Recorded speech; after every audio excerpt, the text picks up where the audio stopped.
ezinye insizwe ebuhleni amabhungu nje xa exoxa lamabhungu edokodweni sekhwalele mangabe axoxa ngomunye umakoti kulabo abanansuku ezihlaza uyabona ke umfana okhulele emakhaya mangabe nisekwela useni mawufeyile ekubumbeni inkomo zodonga nithathe imtshiki bese nithatha ubumba nifake emtshikini bese nibeka noma ithini lapha esigqotsheni nenze inkolelo abanye babesebenzisa indwa imani ushawa leli ithini leli oyolishaya ke uyena oseyinkunzi phakathi kwethu lamadoda ke noma lezi insizwa ziyaxoxa lo makoti kushuthi yona inkolelo yakhona nalona uthi mina oyomshaya kuqala usho umkamuntu baze bayabhejelana laba bantu ukuthi cha mina ngiyakutshela sibani futhi mase ngimginqile ngiyobuya ngizokutshela idimoni nje likhona esontweni lokuthi kwehlela amakhosikazi abantu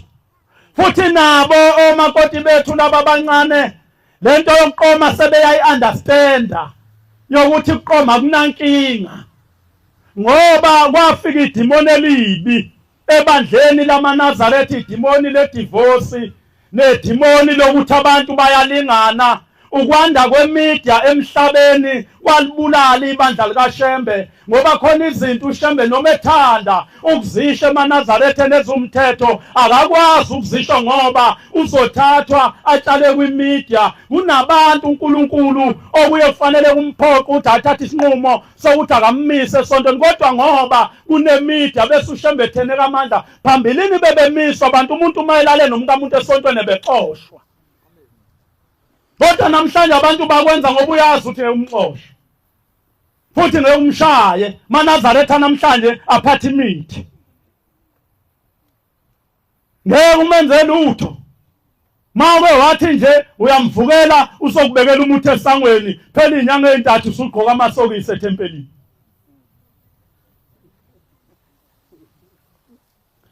ethi ke inkosi yasephalameni yayisithi mnumzane ileyo nhlanhla ongaba naye ezulwini yokuthi uthatha inkomo bese uyahamba uye kule ndoda oyembatha nomkayo ngoba ngesikhathi wembatha nalo nkosikazi uthi kwafika imndeni emithathu lapha kimi ngesikhathi esisodwa wafika abantu balapha kuganele khona lo makoti bathi Shembe ingane kaSibanibani yonise ingane yethu yayinqosisa umuzi egane kuwo bezocela Shembe uthi uthathe umphefumulo wayo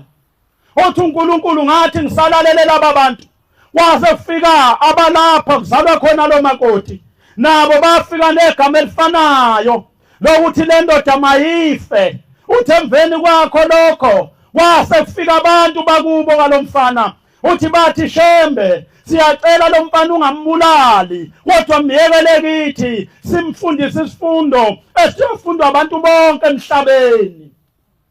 uthi ke abantu abami njengoba lo mfana egule nje lokufana akakufakwanga uNkulunkulu futhi akakufakwanga imndeni yakuboka lo makoti abonisa nalapha egane khona uthi kodwa abazali bakhe abamfaka ukufa kwexoxo bathi akekho umuntu oyome lapha emhlabeni yozefe nje nathi thina boShembe ngeke simenzeni lutho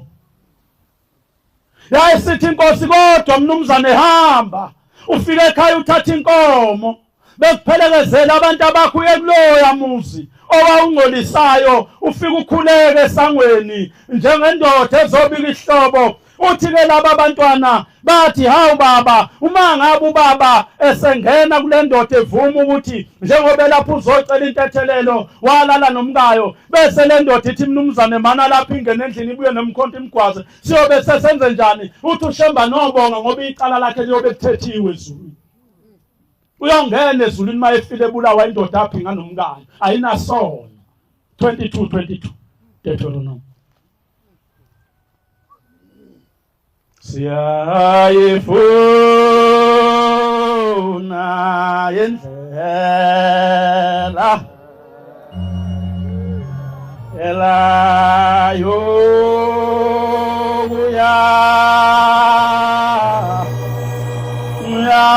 ekhaya Baba.